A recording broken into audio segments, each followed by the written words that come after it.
Peace and blessings, family. This is your brother, asarimhotep with the Martin Delaney Center for Egyptology. And today we have back with us a very special guest, Brother Benjamin Njie. And we're going to be talking about African spirituality and the diaspora. And more specifically, we're going to be talking about his latest book related to that subject. So it's been a while since we caught up with him last, and it's always good to have him. Very engaging conversation and learn a lot about Ifa or Isheshe spiritual tradition out of Yoruba land in Nigeria, and other spiritual traditions, of course, in which we study on a regular. So it's going to be a very engaging conversation. So get your pen and pad ready, and all that and more when we return in just a moment.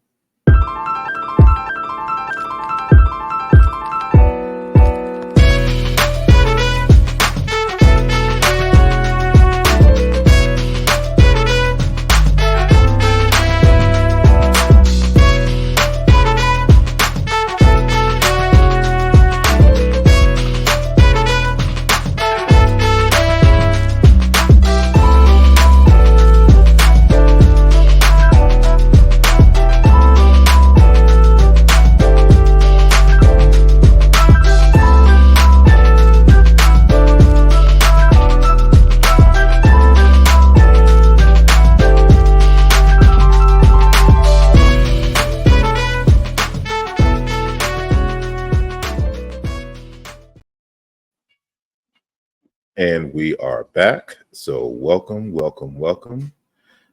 Before we get started, I want everybody in the world to make sure that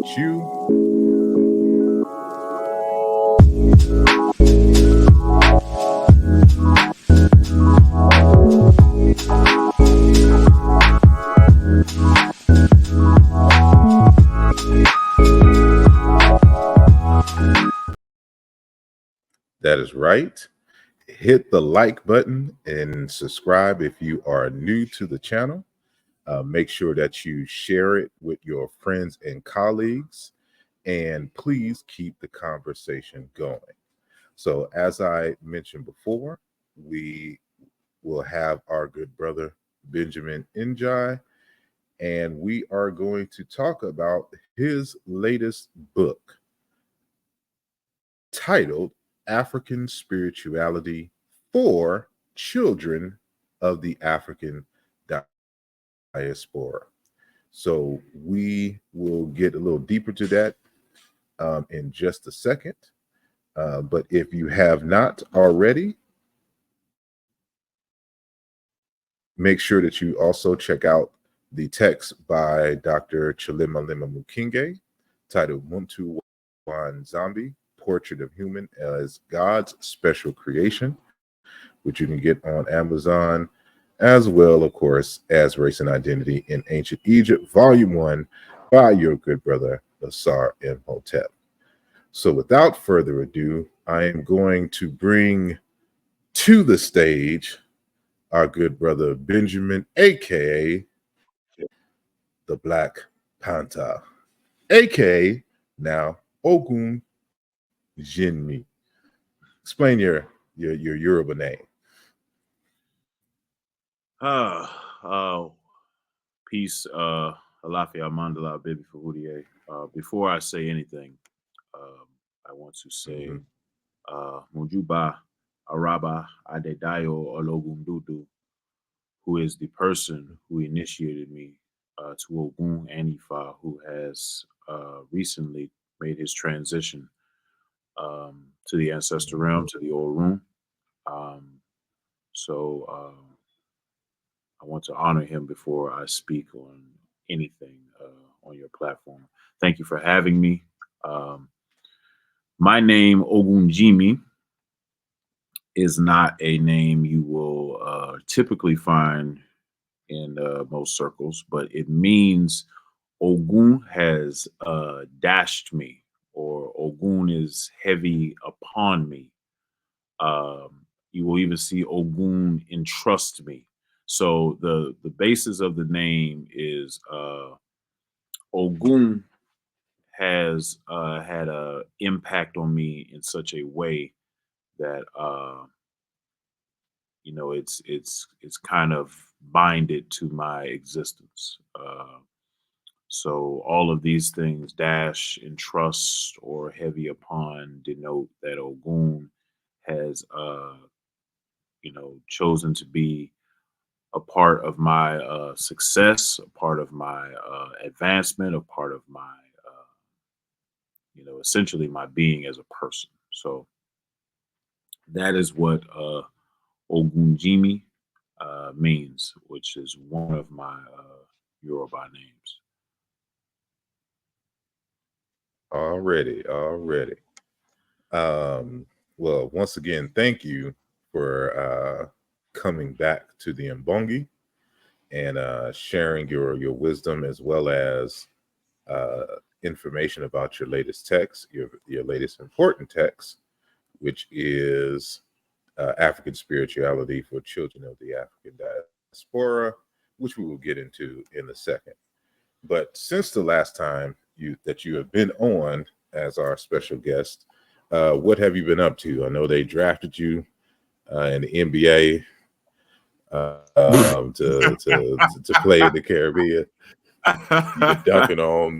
You were dunking on some folks, but yeah, what you been up to outside of the text and the like?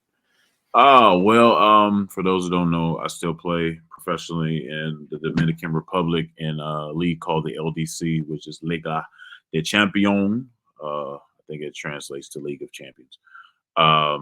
So I've played in that league, I believe, twice since we've spoken on the Mbongi the last time. Won a few championships in that league, two to be exact. Hmm.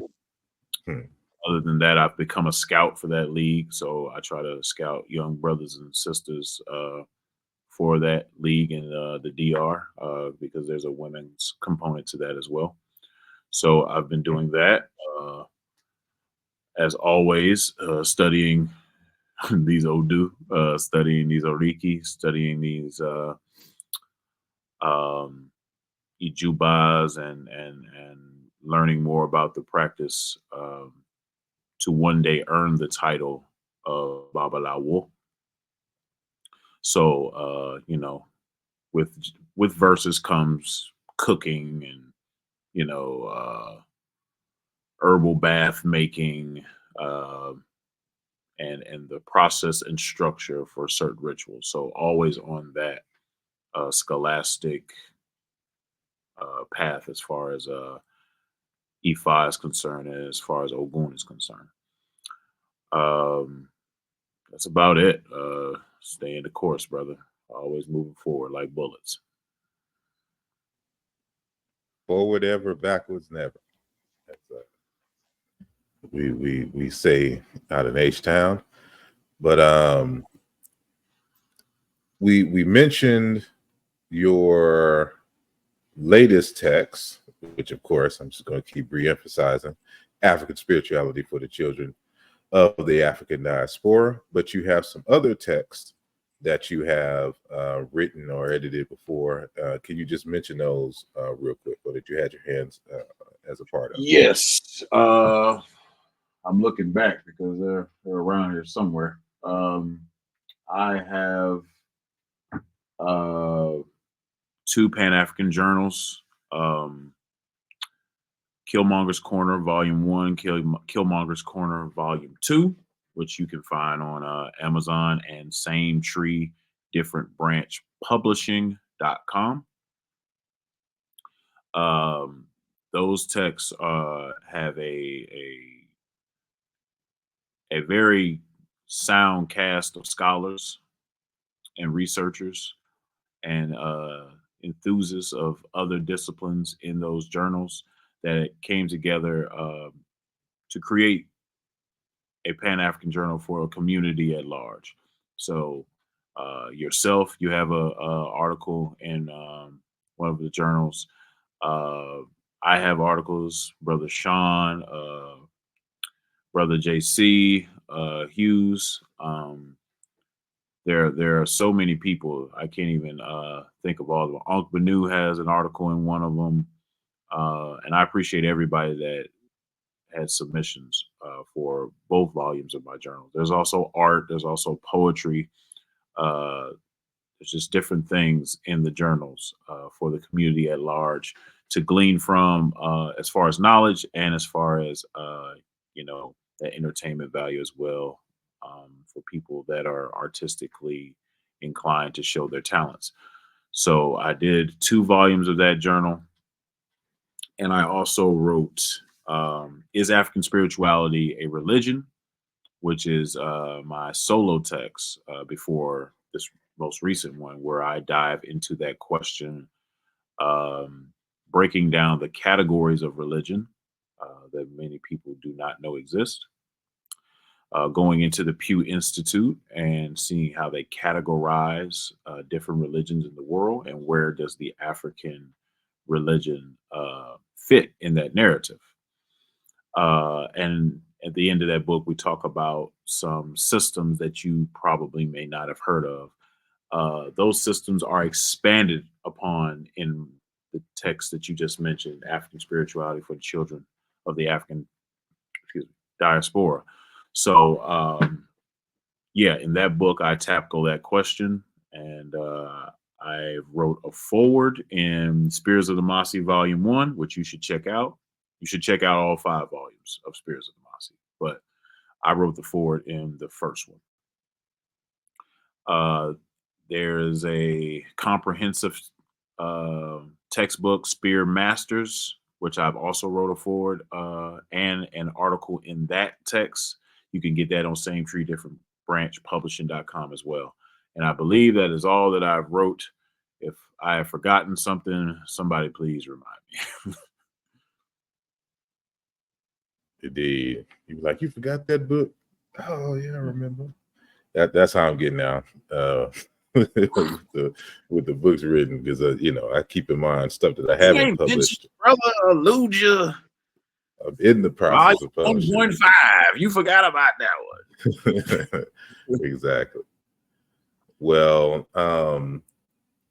so now we're going to get into this particular text. So, what do you mean by this title here? For us that have descendants from the motherland, for those that fashion themselves as African people, we are children of our homeland. We are the diaspora. We are the babies, and the homeland is the mother, or a mother and father in some sense. So I wanted to write a book highlighting different points of African spirituality for the children of the diaspora, the children who live abroad outside of the continent, and even in some sense, the children that are inside of the continent.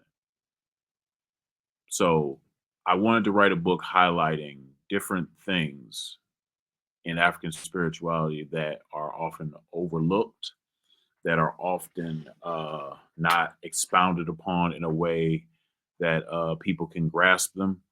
I wanted to do that for the community. This book, which took me a while to write, it's kind of like my masterpiece. It's took a lot of research, field research, reading different books, experiences. So this book tackles different topics from a variety of angles that people may not have that experience in life. Being that I'm a practitioner, I have a different approach to some things, and I wanted to bring all of that together, from a scholastic approach from a scientific approach, from an experience approach, from a practitioner approach. I wanted to bring all of these disciplines together to create this body of work. So African spirituality for the children of the African diaspora is designed to inform the African descendant and the African in this new modern world and abroad in the diaspora and everywhere on earth about our heritage culture, how we connect to that, why it's important, and why we need to retain and continue as much of this as possible. That seems like it's going to be an uphill battle because we indigenous Indian Moors, and we don't have any connection to Africa allegedly. But I refuse to take a DNA test, so I don't look foolish in these internet streets. Hey, man, some people got to pay the bill somehow, man. That's all I can say. Indeed. But all jokes aside, why is this information important? I mean, because we live here. For those of us in the diaspora who live in the quote unquote West, we live in the West.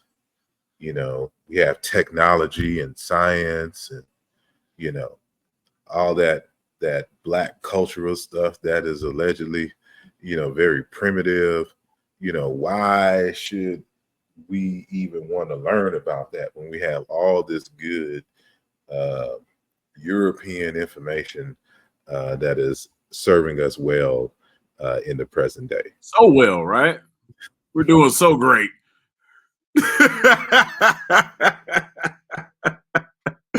Oh man, I actually have a chapter called "Why This Is Important," and I quote Marimba Ani, who is one of the goats in my eyes, when she says, culture is your immune system.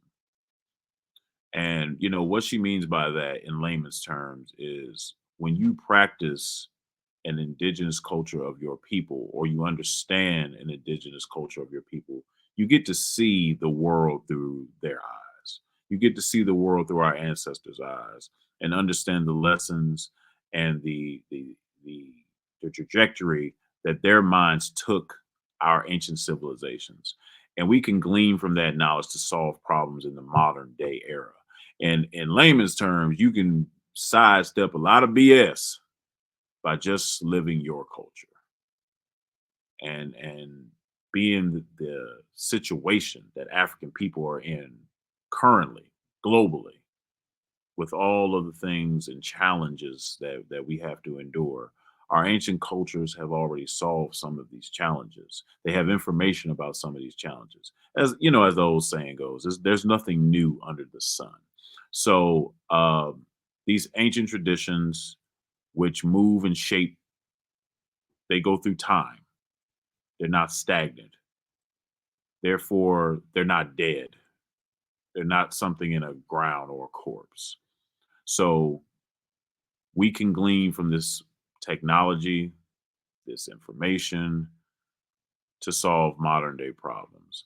And there's a family element to it. There's a cultural unity to it. There's a character element to it, which we desperately need in our community. Anything that is advocating for the upliftment and betterment of our character, we should pay great attention to it. And that's one thing that African traditions are heavy upon. And I don't care if you're looking at traditions from the North, the East, the West, or the South. They all emphasize that character is of the utmost importance. We need to know how to cultivate our character in an African sense. And that's some of the information that our ancient traditions provide to us. You can go on Amazon right now and they fashion this as the oldest book in the world. It's the Instructions of Pantha. And if you ever read this book, there's a lot in there about character. He ain't breaking down, anything like calculus or thermodynamics or, anything like that. He's talking about like basic character type things, and there's leadership and things like that. We need those instructions today. We're not going to get around leaving our culture out and think we're going to advance or get to this place where we don't need it ever in life. That's just not something that's going to manifest for us as African people, giving our historical narrative in life. We were ripped from this culture. We were robbed from the blessing to grow up in it. At some point, we're going to have to right that wrong and return to it. Reminds me of a statement that, and I was just reading this the other day because, yearly I have to read Blueprint for Black Power by Dr. Amos Wilson, because that is like that's my Bible, just in life, right? And there's a section in there where he talks about how communities of the world trade on their culture. And to a large extent, one could argue that, and we know the outside forces and the terrorism that has been, brought upon African people so that they cannot conduct business in a lucrative way. But outside of that, and probably because of that, because more and more of us are trying to abandon our culture, that's why we don't succeed in business in the way that for which we would desire, because everyone trades on their culture. So if you abandon your culture to try to be someone else, you can only enrich their culture, because they're always going to be the gatekeepers of their culture, Absolutely. And so outside of just the interpersonal relationships, which is the basis of all economies regardless, this is another aspect that I can see in terms of this conversation, where grounding yourself in your culture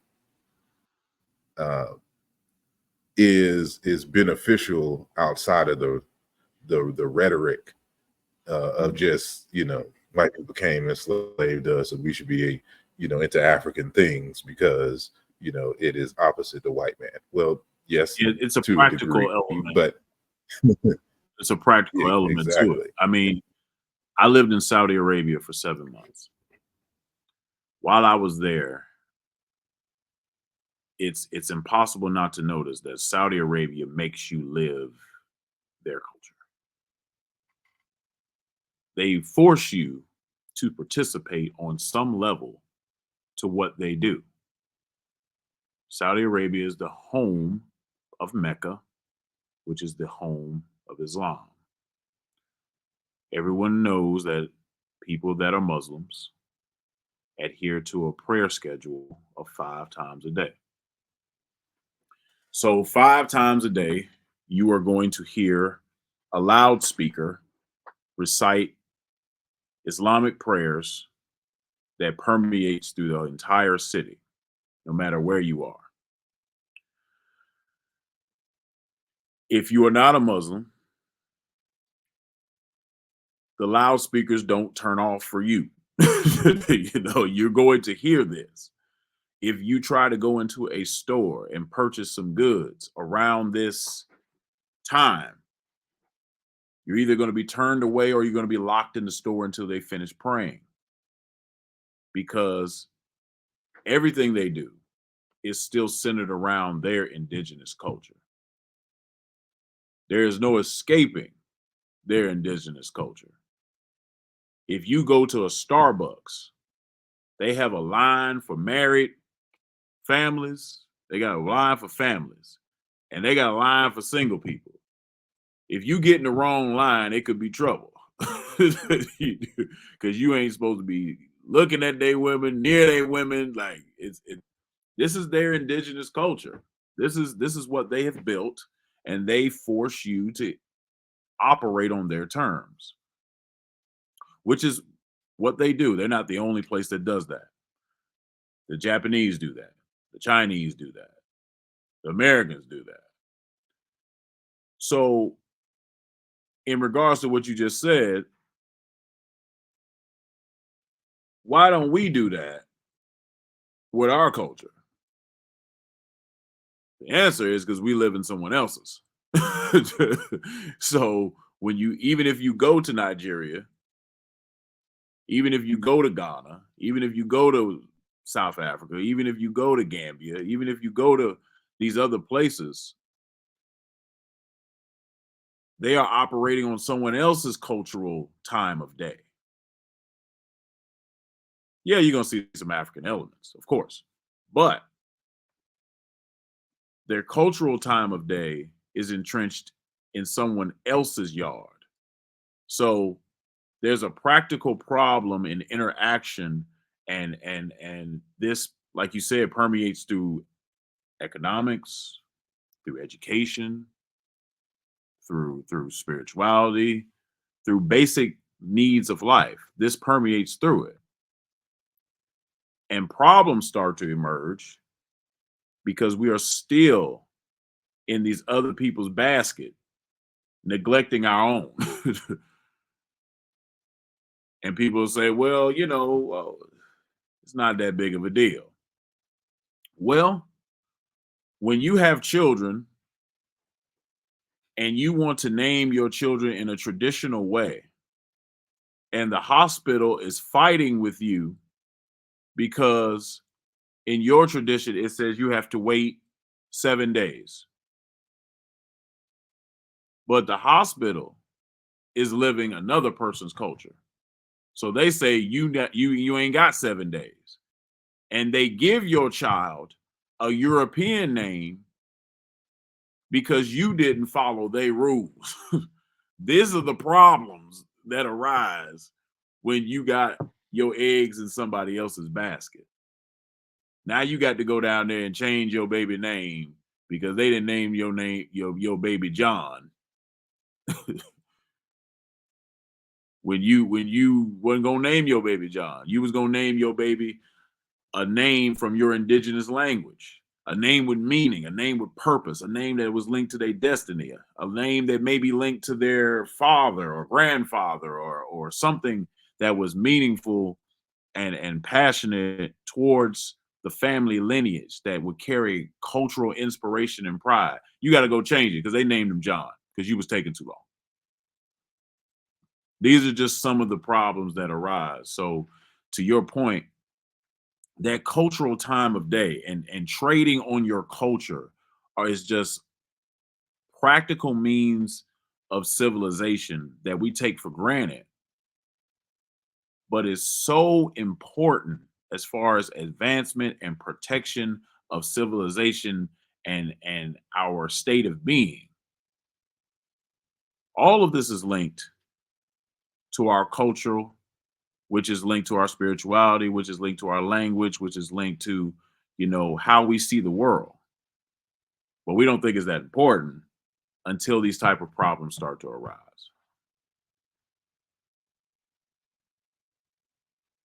Now,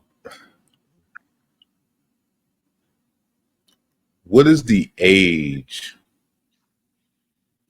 Yeah, what is the age for the audience of your book? Because some people may hear the name and assume immediately that it's a children's book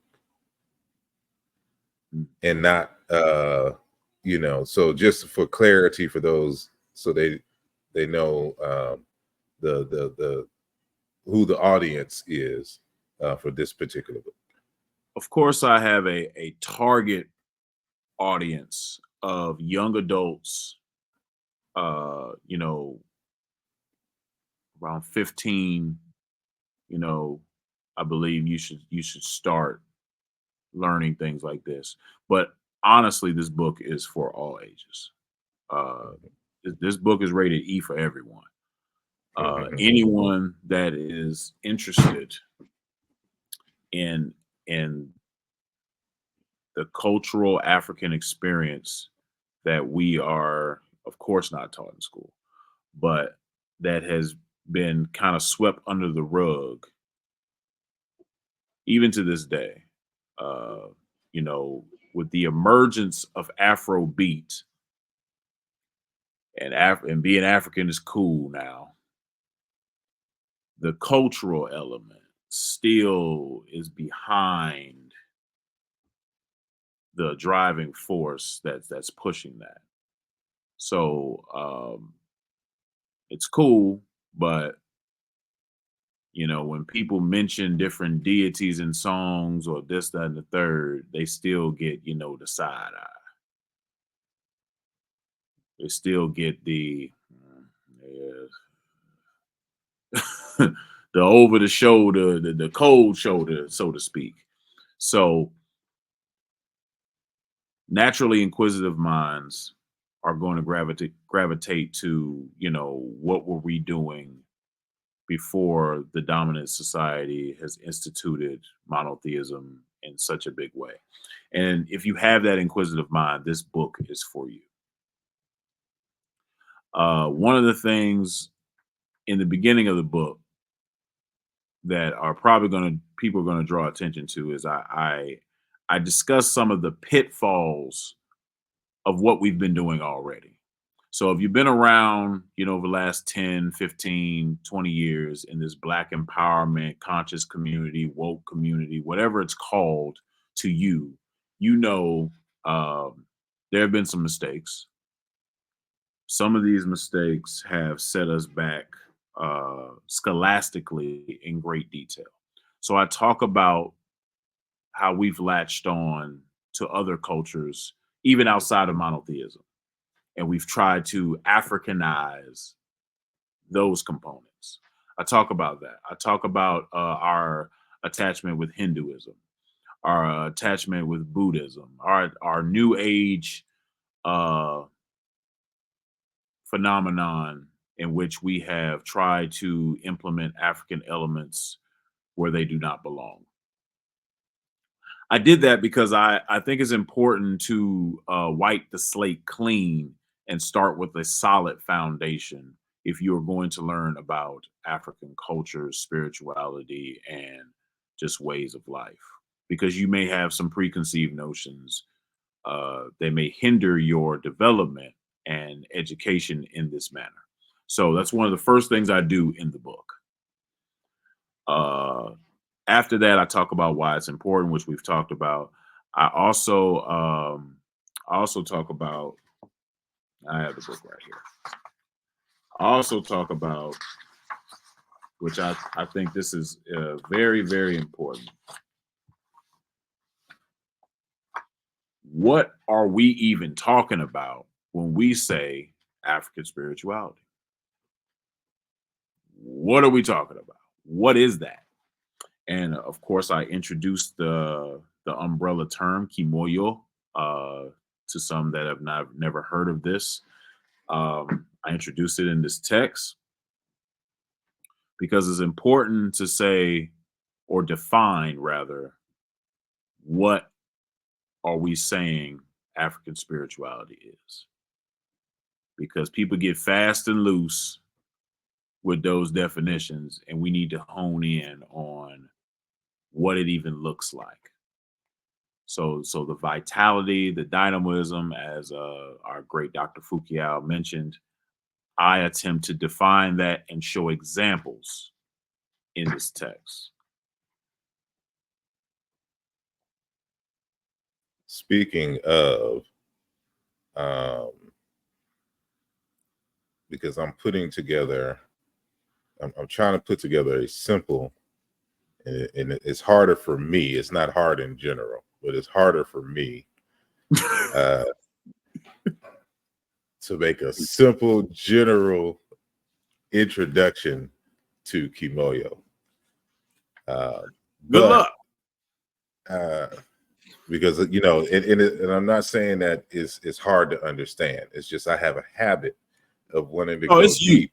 It's definitely uh, you. each and every time. So, but for those of you who will be in Philadelphia in August, not August, October, um, every year, the Africology department of Temple University puts on a conference, a Sheikh Anta Diop conference, or a conference in honor of Sheikh Anta Diop, or the I should say the conference is named after Sheikh Anta Diop, but he's not the focus of every conference. But it's the Sheikh Anta Diop conference, and my abstract has been accepted for this year, and it is adequately titled "Hip Hop as a Kimoyo Tradition." Excuse me, hip hop as a Kimoyo healing arts tradition. An introduction, subtitled "An Introduction to Jashe," which is my synthesis of jazz and ashe, or the ashe of jazz. So, normally I tape or at least my speaking part of the conference, so y'all be able to see that. Um, but we could talk more on Kimoyo as a concept a little later. But I want to ask specifically at this moment, the book cover. What does the book cover signify? I see a lot of young folks um, centered around an object. It looks like a traditional village setting in the background. What are you communicating by the very cover of the book under discussion today? Well, brother Kofi of the Mossy Warrior Clan, he created the cover, and we went back and forth on the cover what I wanted it to be, and he finally came up with this, and I said I loved it. To me, this communicates like a grassroots type of feel, a back to basics type of feel.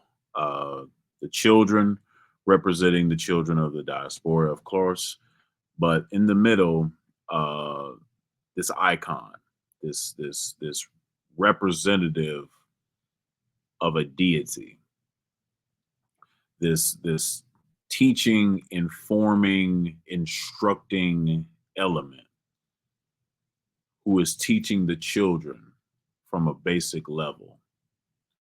These children are gathered around, gleaning, listening, absorbing from this figurine that everybody else would call, fetish, primitive, backwards, whatever.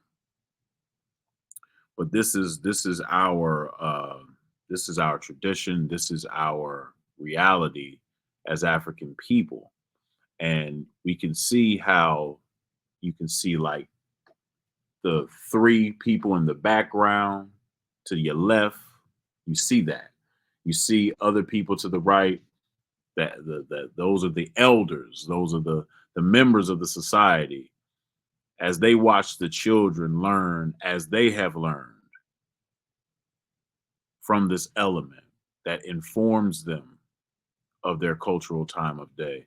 And this is the process we have to integrate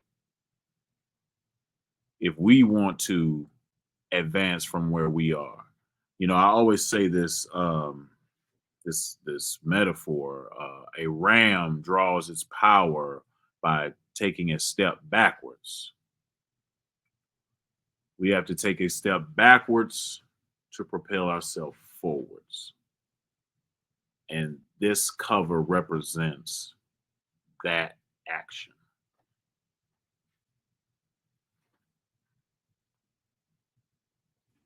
I appreciate that greatly.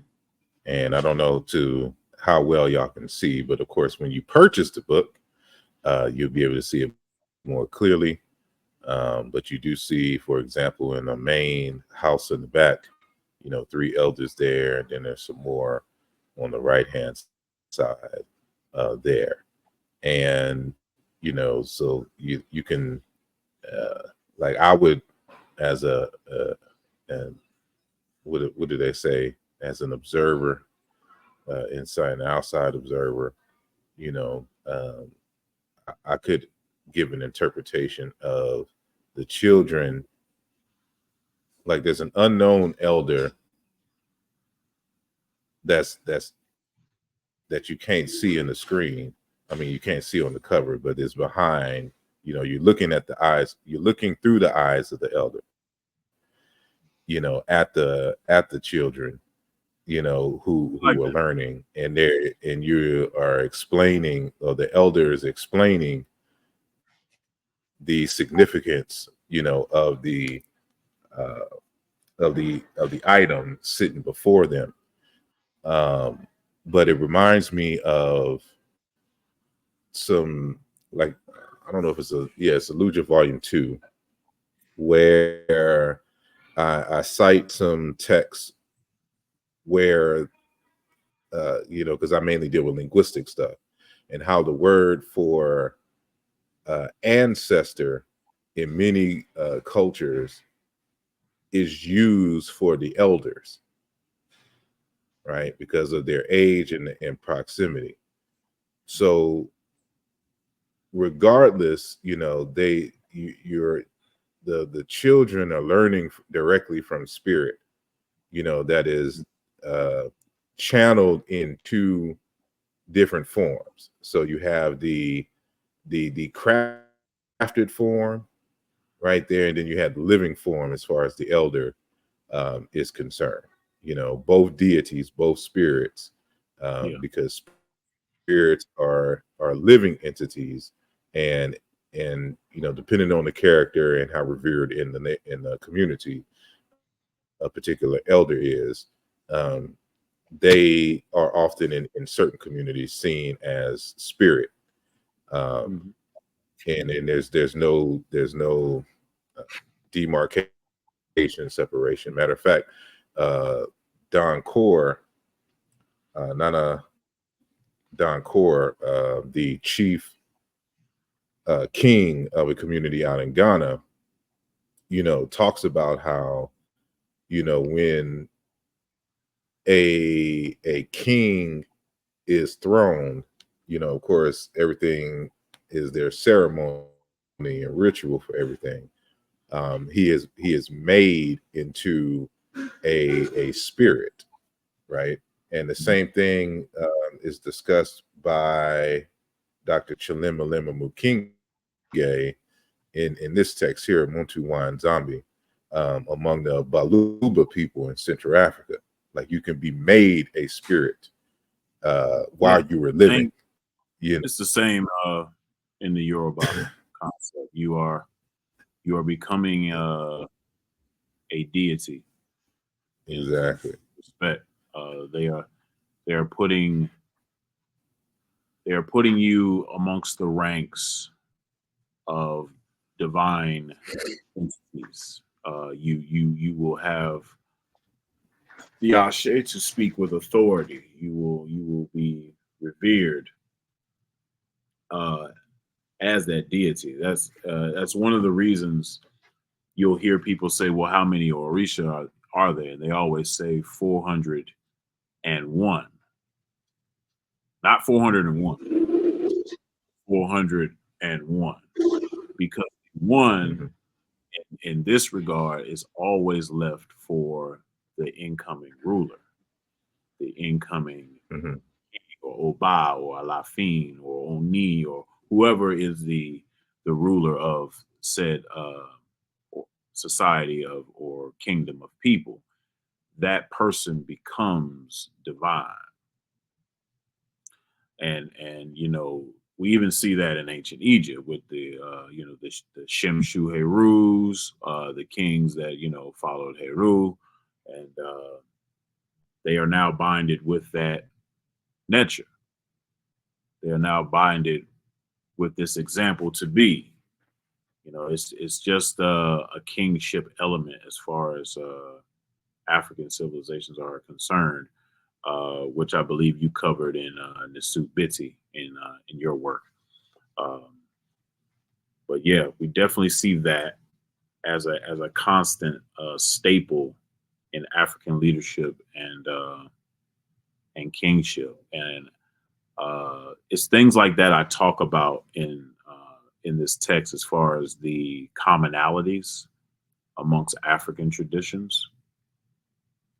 And the best chapter of this book is how those commonalities, some of them, I should say, are things we engage in already that we don't know that they have an African root. So there's a lot of information in this book about that, even down to haircuts, hairstyles, you know, things we say, things that have developed amongst our Caribbean brothers and sisters, uh, things of that nature. In that chapter, I believe I titled it "Returning to Something We Already Engage in." You will see a lot of examples of modern things that have an African root. This will be my last major question, and that is, you know, let me frame it in this context. So we know as a result of the Holocaust of enslavement that its after effects have produced a particular type of mindset that uh, has brought challenges in many areas of the diasporic African life in terms of their values, their behaviors, um, and what they kind of lean towards, and as far as spirituality is concerned. So, what in for the person who is not yet fully immersed in African spiritual traditions and cultures, what are some things that they're going to have to when trying to better understand the wisdom traditions coming out of the continent of Africa? You cut out right around. You said some things they're gonna have to what? Uh, I stated, what are some things that for those who are not fully immersed in African wisdom traditions, what are some things that they're going to have to unlearn and reconceptualize when engaging in this material? Like what kind of approach should they do and shouldn't do when engaging such material as the text under discussion, or just African spirituality in general? I think the first thing you should do is empty one's cup. Don't come in with any preconceived notions or things that you may have heard or seen in movies or heard on barbershop talk. I think you should empty your cup completely. The next thing, I think Brother Wujawu coined this when he was saying, do not change clothes without bathing. What that really says is don't jump into something head first before you really research what it is. A lot of people hear African and go, "Oh, I'm going, I'm going." There's so many African systems. Take time to vet not only the people but the system itself, and see if it's feasible for you to learn about or even engage in. One of the biggest things people have a hard time conceptualizing when it comes to African spiritual traditions is how we treat God, so to speak, or the creator deity uh, that rules the day and the night, uh, and all that's so to speak. African people have a different concept of their creator deity, um, which is starkly contrast from the Christian narrative where he's watching you day and night, handing out blessings and judging you for your actions. In the African version of a creator deity, almost everyone that I've found, God and did us like this.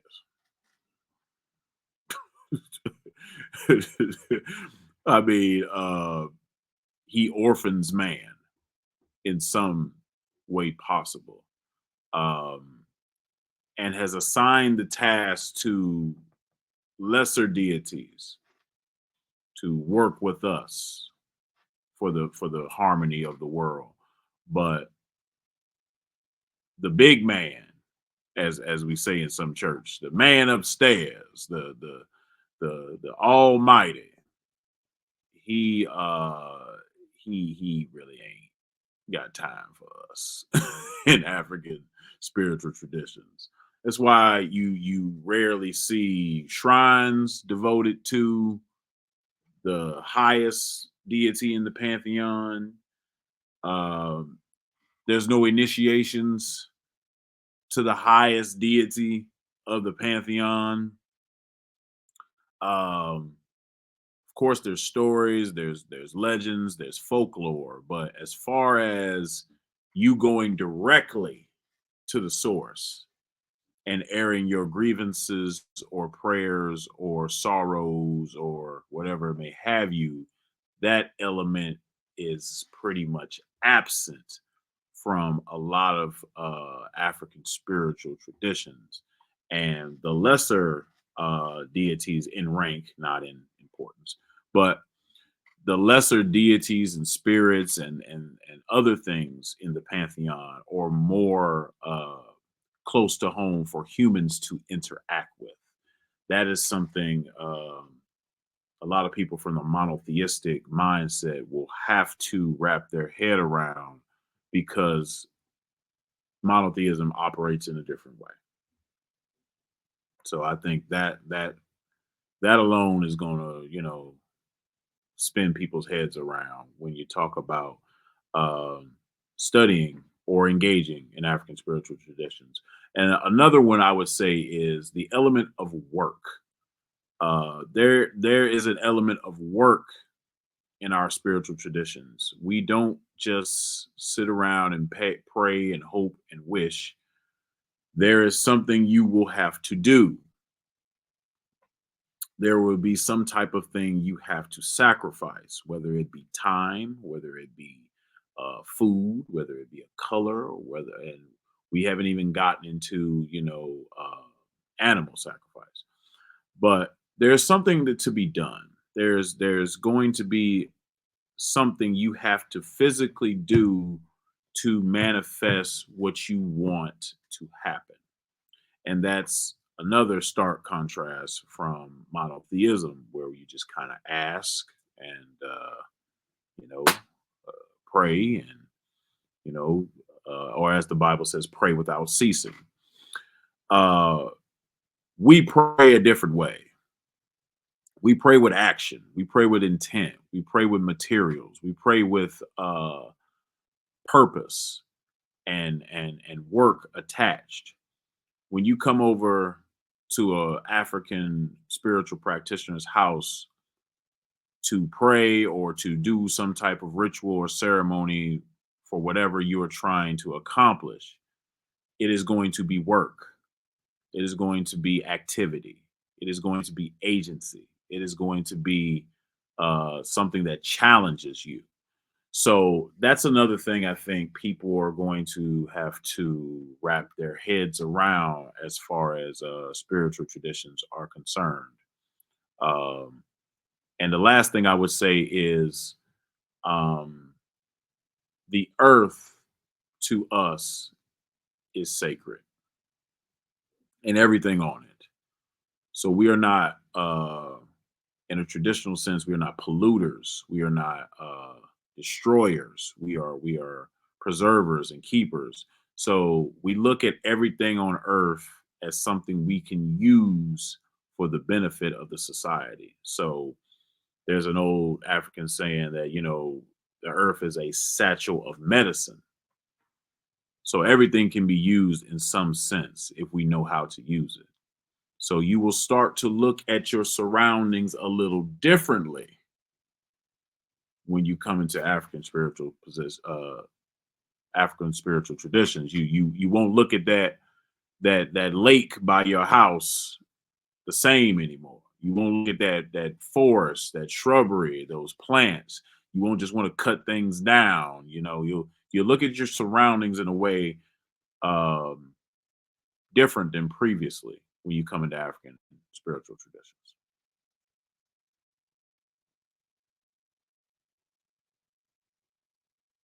I'm trying to find this video.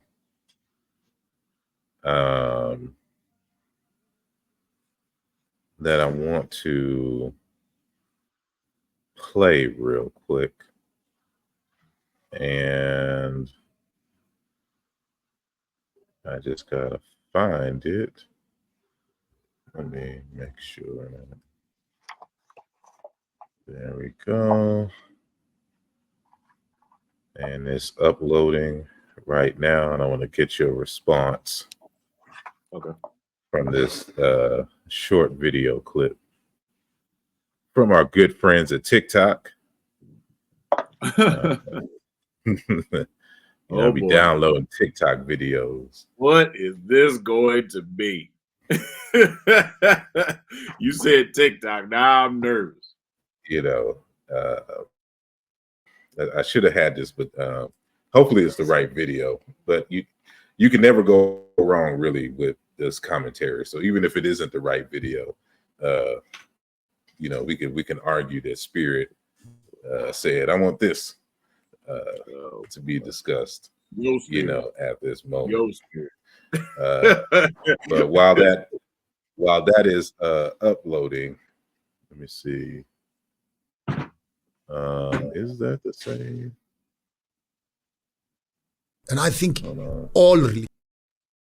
Oh okay. Boy. So yeah, that's it. Oh. So, but what I like about his thinking is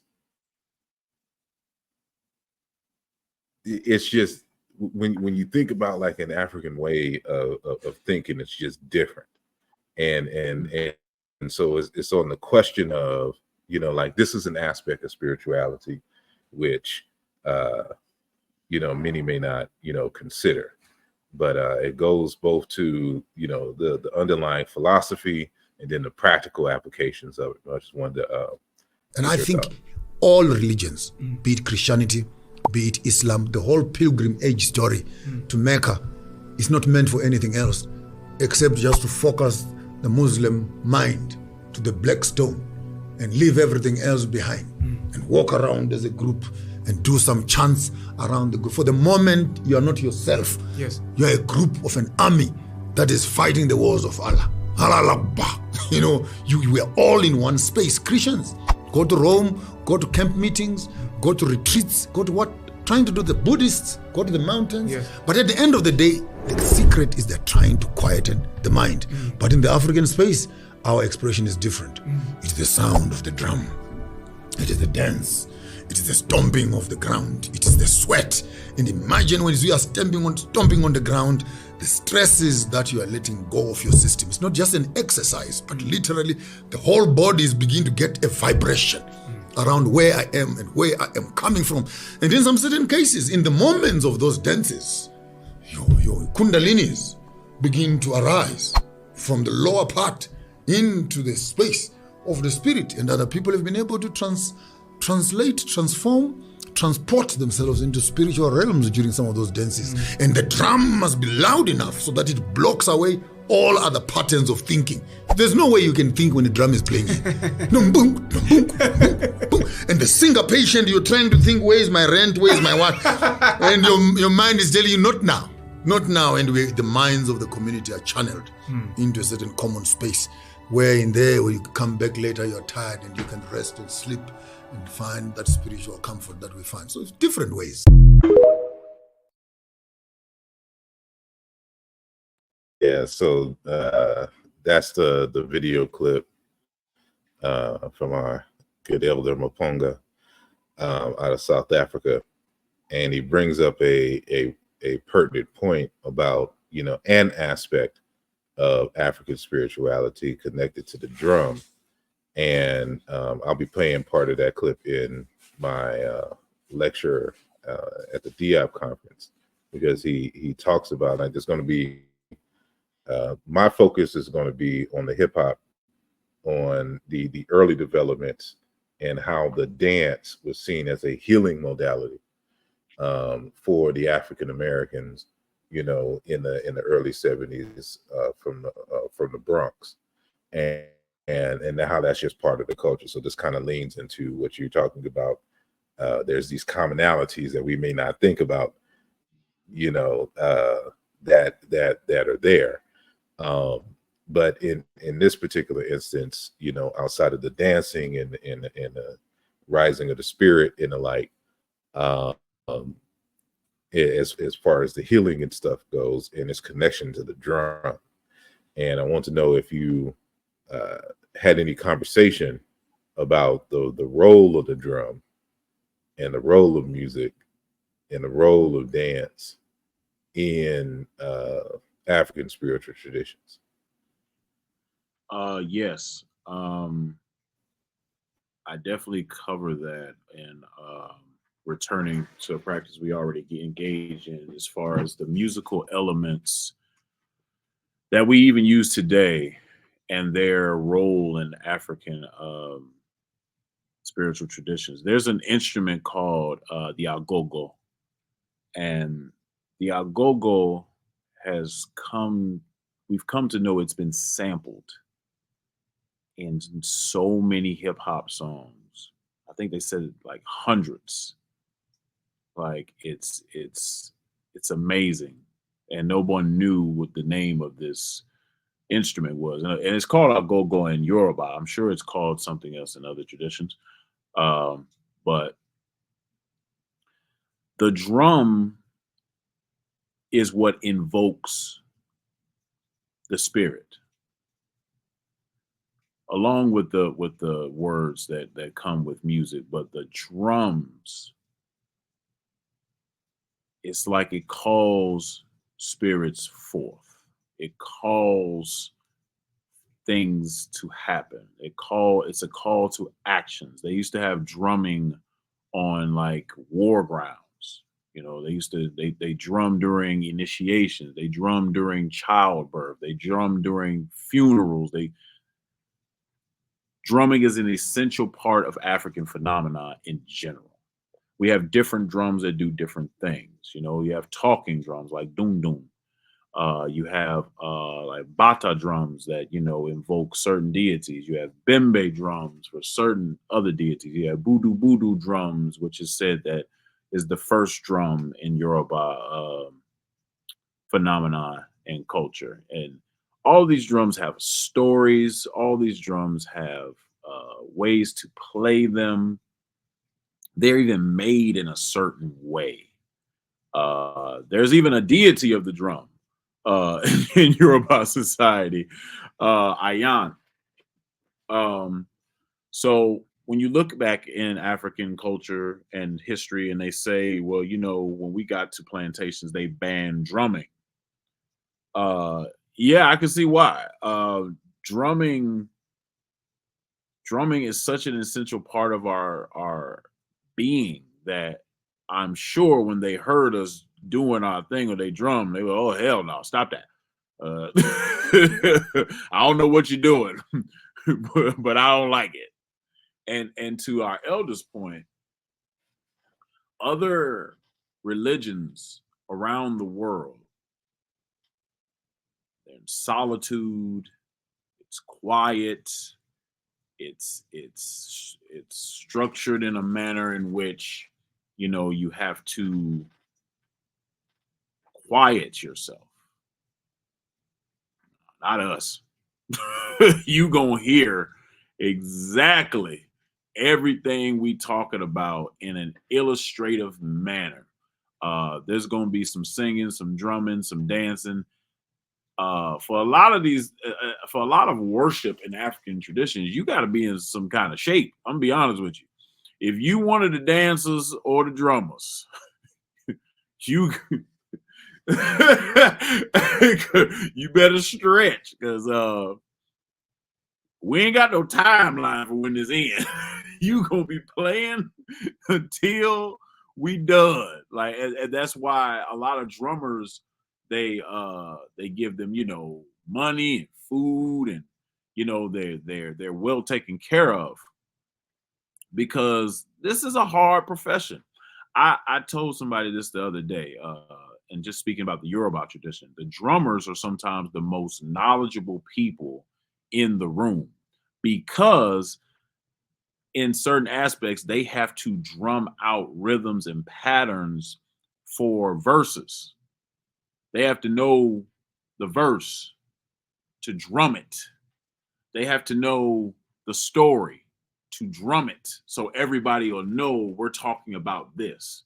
We're talking about this day. We're talking about this deity. So you have to know the verses. You have to know the song. You have to know the pattern for the different deities, multiple deities, because don't nobody hire one drummer for this deity. No, you got to know a bunch of stuff. So he's gonna change the song to Oshun. He's gonna change the song to Ogun. He's gonna change the song to Ifa. He's gonna change the song to Oya. You have to know all of this, and different drums for different deities. So you know all of the praise poetry for this deity. You know his verses. You know his history. You have to know all of that as a drummer. You ain't just coming in here hitting stuff. No, you know a lot as a drummer. So the musical aspect of our culture is probably not looked at in the scholastic lens it should. But these people are very knowledgeable about the culture in general. And that's why, and it's funny, I got the shirt on, it says modern day griot. The griots, the Jeles in the Senegambia region, they were also musicians for this purpose. Like, they already know the history, so they just put it in an art form to where, you know, it can be a musical expression. You know, that's very it's very essential to what we do. And he makes a great point. In these other traditions, you got to be quiet. But in African tradition, it's going to be a lot of musical expression in our worship, in our study, in our rituals, and shoot. Even when you die, they gonna be playing drums. Even when you die. You know, it's an intrinsic value of what we do. So now think about that with hip hop, 808s and the you know, the drum machines and all that, you know. Yep, that's how it was. Now, you know, my argument, you know, I'm not going to use this time to steer the conversation into my argument and blow up the world. You know, that hip hop started in the South, in Congo Square, but it's essentially, you know, when we understand it from that context, you know, saying the drums, which was the center there, you know, we created the band in that sense. So even like the drum set was created by, you know, an African American man who took all those drums and consolidated them into a space. And so we created jazz created funk, And we took the funk from James Brown, which he just called it jazz. He called it New Orleans jazz. And, you know, it moved up into New York. And so, you know, the technology of the time, it replaced the live band for the record, you know. So now the single DJ, you had to come in there with your drums, you know, record, you know. But you know, but it's still the same function. And I, as you was talking, you know, I'm thinking about this debate that is happening on why, like, what's the difference between people who appreciated hip hop and lived during the quote unquote golden era versus people now. And it seems like there was a greater appreciation for wanting to know the history of the artists that came before, not only within the hip hop culture, but of course the musicians that we sampled, you know, and remixed into hip hop songs and the like.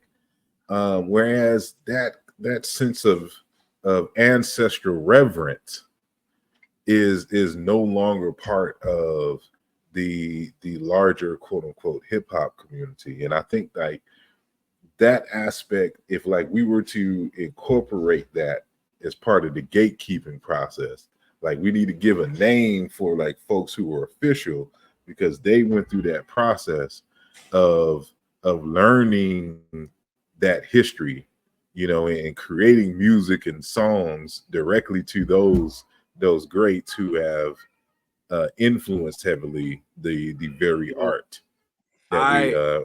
I kind of tackled this in my book in the last chapter. I call it community and spirituality, community of memory, which I got that idea from Dr. Kayosa Kajangu.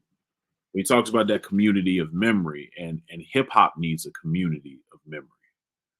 It needs a body of knowledge that is mandatory, that you know A, B, and C to propel the art in a manner in which we link the old with the new. I mean, and African civilizations did this, you know. When you talk about lineages and amongst the priesthoods, they can tell you down the line who trained who trained who trained who trained who trained who. Even with warriors in camps, it was him who slayed the elephant, who killed the buffalo and saved the town. And this community of memory in our stories, in our proverbs, in our songs, in our dance, it propelled us in a trajectory as a civilization till we didn't forget where we came from. In hip hop, we have forgotten where we came from. We've forgotten. I mean, even in the larger amongst Black people, our community of memory is not strong. You know, we kind of come together every February. But as you have stated, February is supposed to be the test.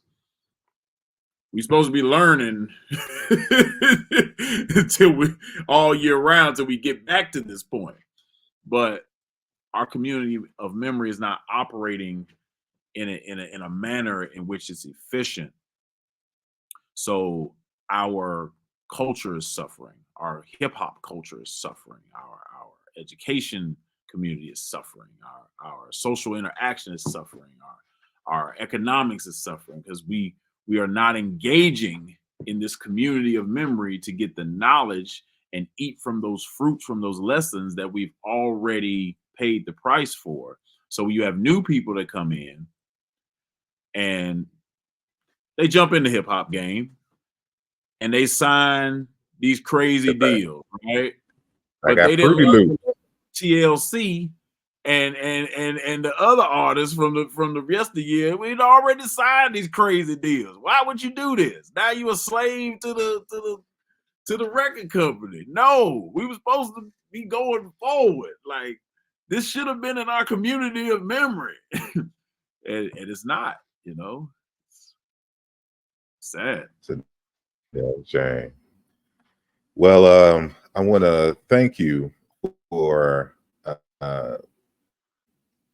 giving us your time, wisdom, and energy, and sharing the details of your text, which I will put up here again. So this is, one of the locations in which you can purchase the text from lulu.com. And the text is titled African Spirituality for Children of the African Diaspora by Black Panther, aka Benjamin Njie, aka Ogunjimi. And make sure that you support this text and share it, buy it as a gift. If you are one of those people who are already advanced, in this knowledge because of your deep studies and personal engagements in an African wisdom tradition, get it anyway and give it to somebody, who's starting off on their journey and needs this vital information. And so before we head out, is there any last thing that you want to share with us? How can they, and in addition to that, if so, how can they get in contact with you and what you got going on?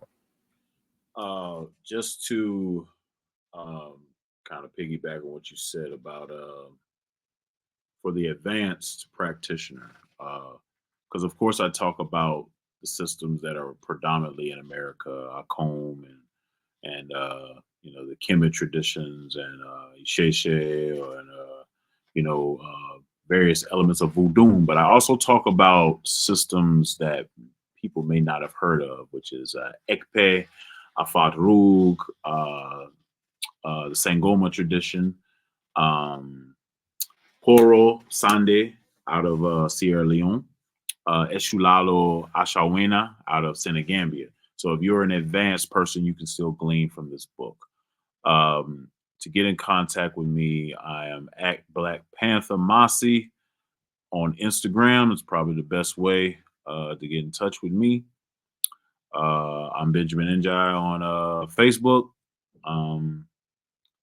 It's probably the best ways to get in contact with me. Masi Warrior Clan on Instagram as well as Masi Warrior Clan on YouTube.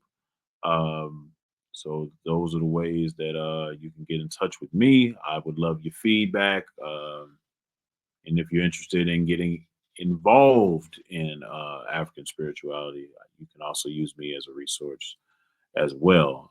It's BLAKPANTHA. And that's all I have. I appreciate your time, brother. We appreciate you, and it's always good to have you. And if you haven't checked out some of our earlier interviews, just go to the page on YouTube and in the search bar, type in our good brother. I don't know what names I'm gonna have, because I may have Black Panther in one and then Benjamin Njie on another, but use both of the search. Let me see, Benjamin Njie.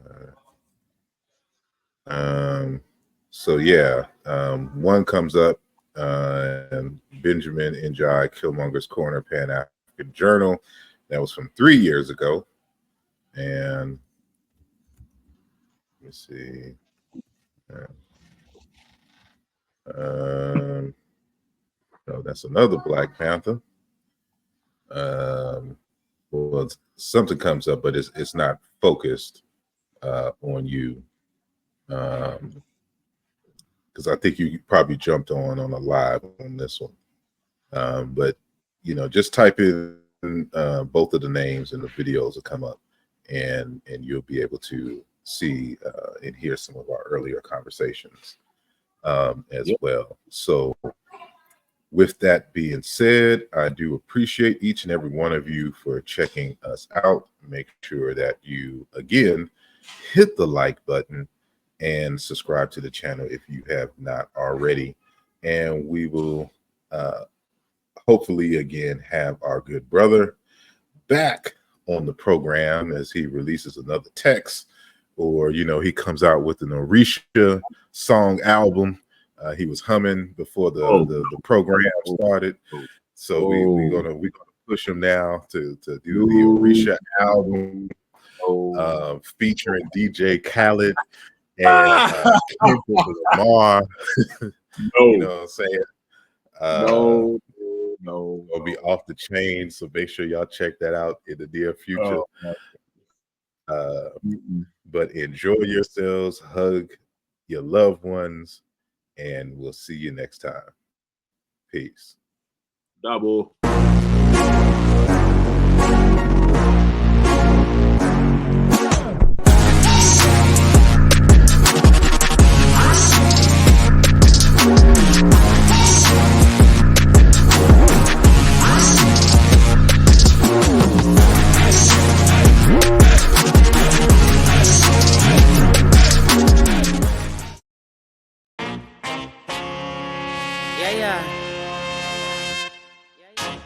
Tokyo wanna dose that. What's up? Feeling like I dropped the draw for and caught Uno. Came to kick the door with the game man judo. Pin game low, that's why they give me kudos. Inspired by the 3-0. 595, check it for pack light. Hit the turnpike, slide to a baseline. Gotta sound like I just hit the 8-5. Oh, I'm so ready. By enemies necessary, we gon' be legendary. Hold up. About to grow the payrolls. If you see the vision and you're with it, you should say so. Cause we about building, elevating the millions. This program was created with the love and support of all our Patreon members and subscribers. If you are not a member yet and would like to see more content like this, consider becoming a member today. The link is in the description of this video. Your support is greatly appreciated.